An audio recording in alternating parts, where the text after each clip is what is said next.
আমি SMC blue star সেবাদানকারী।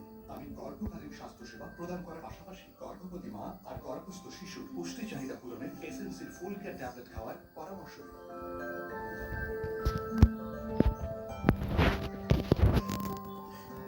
আমার সুমন পড়াশোনায় যেমন আগ্রহী তেমনি চঞ্চল। আমি 6 মাস বয়স থেকে শুরু করে 5 বছর বয়সী শিশুদের শারীরিক বৃদ্ধি পরিমাপ করার সময় পুষ্টি চাহিদা পূরণ এবং রক্ত স্বল্পতা প্রতিরোধে স্বাভাবিক বাবু বাবু বাবু বাবু বাবু বাবু বাবু বাবু আমার পরিবারের সুস্থতায় এসএমসি বাবু দুর্বলতার জায়গায় বাবু বাবু বাবু